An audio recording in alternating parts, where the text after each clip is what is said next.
How's it going, folks? Welcome back to another video. In this one, I wanted to talk about investing, not really investing, but investing in the wrong things instead of the right things. So around last year, I was just like obsessing over YouTube. I love YouTube. There's so many good things about having a YouTube channel. It's really this recession-proof thing that allows you to have an audience. You can monetize that audience in a million different ways.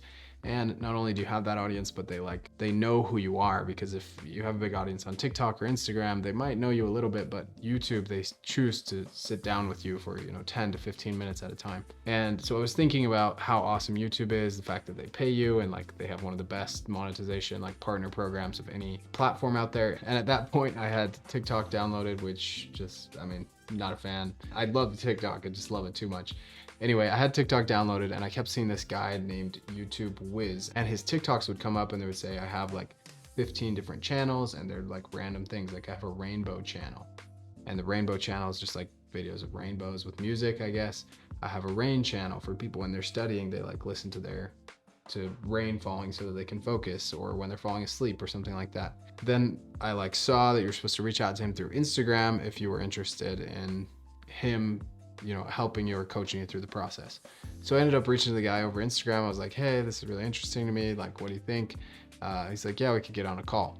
And right away, there were a ton of red flags that I should have noticed, but he was just very like, you could tell he was young. Like he hadn't really managed clients before. Like, sure, you can do the YouTube thing, but like me as a client, are you able to like stick to the time that we're gonna get on the phone? Or when he was explaining things over the phone, it just sounded like he wasn't actually saying anything. Like he'd say the same thing 5 times, but it was just in different words. So I should have been more wary, but I was like, what the heck? Like, I'll just try it out.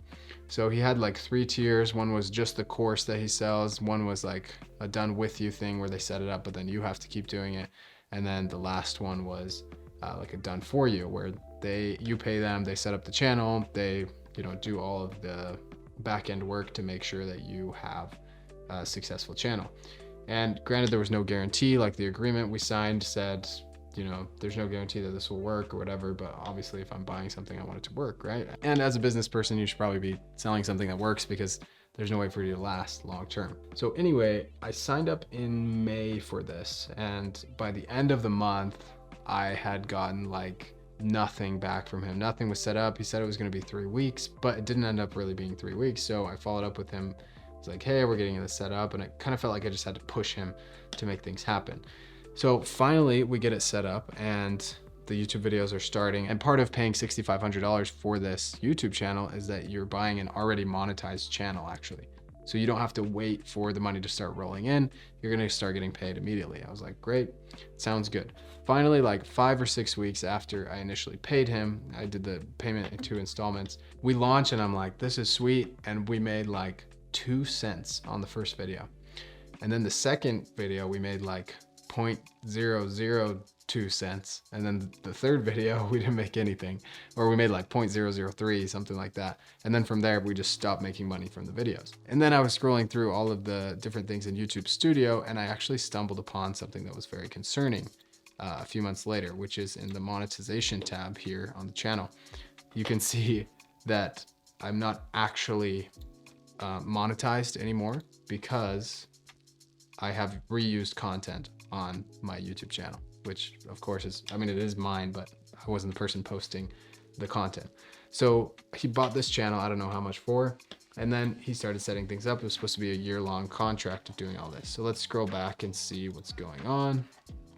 Scroll back to the very first one that we posted. So this one got a copyright claim, which maybe is what sort of flagged us, and it got 24 views, and then we got 11 views, and then we just kept getting less and less, and then eventually started promoting it on some of his other channels that were in a similar niche, which the idea behind doing a luxury niche is you'll have high CPMs. But anyway, he just kept posting. I kept going in and looking at the monetization on each one of these videos. If you come here and you look at revenue, you can see like the CPM's pretty high, the RPM's pretty high, and it looks like, oh, okay, we made like 43 cents from this. But you can see I got a copyright claim on this video that sort of flagged the channel. And then because of that, if we come and check out the revenue on these other ones, 2 cents on the second one, and 0.001 cent on this one. Anyway, so this is a complete disaster, obviously. And it took me a really long time to realize that we had gotten demonetized. I don't know why I didn't check it. I was just like, hey, you're doing your thing. And I kept saying like, it's not monetized. He's like, yeah, it is monetized. Like, we're making money. I'm like, no, we're not. It's like, you can see on the monetization tab that we're demonetized. And it just ended up getting like, you know, I'm not totally proud of how I handled this situation, but it ended up getting really bad. I tried to dispute the charge. And you know, there's a big lesson learned here, which is just invest in passive things. Like, you don't need to, all these like done for you Shopify stores, done for you Amazon stores, done for your YouTube channels, all of them, like, you should build your own business that you have control of. And then you should just go throw everything in the stock market, crypto, real estate, these things that are more passive, very proven, you know, that are going to appreciate over time. Whereas buying something like a YouTube channel like this, you just don't know how established the people are, and they could say anything on their sales pages, anything on the sales call that you have with them, and none of it can be true. So I'm not saying that none of the results that this guy that built my channel has are real. I'm just saying this was my experience. It was pretty awful, and he just stopped posting because we sort of had a falling out there. But you live and you learn. It's really sad to have those $6,500 down the drain, but there's nothing else I can do than just keep going forward and trying to sell more and grow my business and learn from this mistake. It's a pretty cheap one when you think about it at the end of the day.